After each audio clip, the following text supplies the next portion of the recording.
Vairuotojai, žinot, kur būna mokyklos vairavimo mokyklos automobilyje, lipdukas su tokiu anekdotu arba nurodymu. Išmokite kelių eismo taisyklės, kad gerai žinotumėte, kaip jas taisyklingai pažeisti.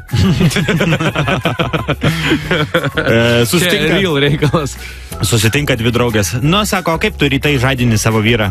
Aš žinau, aš tai paprastai, padedu iš vakaro pagalbę šunų ėdalo ir leidžiu buldogą mūsų ryte. Iškuičia.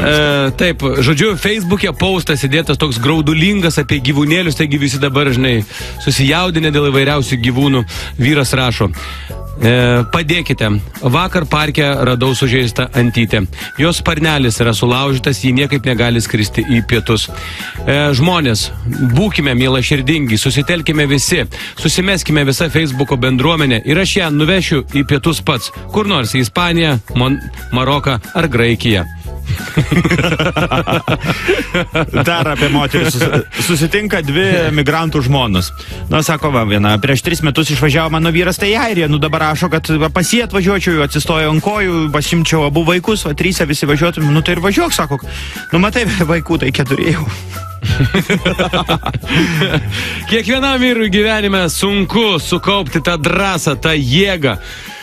Atrasti galų gale laiko ir noro ir priimti tą reikalingą sprendimą. Nu, tą seną sudėvėtą maikį paversti mašinos plovimo šluostę. Manau, dažnam yra reali situacija. Taip, dar vienas artėjant Halloweenui. Rytas, moteris strikteli iš lovos, pramiegojus, pažvelgia veidrodį, sako, ai, tiek to, viskas gerai, šiandien man Halloweenas. Ir išvaro į darbą. Krepšinio varžybos ir staiga viena mergina vyrukui sako, aš atsiprašau, ką jūs čia darote dabar? Vyras sako, ko jūs čia dabar rėkėte, nu? Tai kai būna krepšinio varžybos, kai būna himnas, aš visą laiką ranką dedu ant krūtinės. Nu jo, bet ne ant mano. Super. Vaikai kieme susiginčiojo, kieno tėvas stipresnis. Na, vaikai ir toliau ginčijosi ir net neįtarė, kad tai vienas ir tas pats žmogus. Geras. Na, jeigu dar gali. Aha, dar yra vienas čia pabaigai toks. Taip, vyras sako žmonai, nu vakare po darbų sustinka. Nu labas, sako, tai ką, buvai pas šefą šiandien ant kilimėlio? Nu jo, sako, geras, o iš kur tu žinai? Nu nes matosi, paveikslėlis ant nugaros atsispausdino.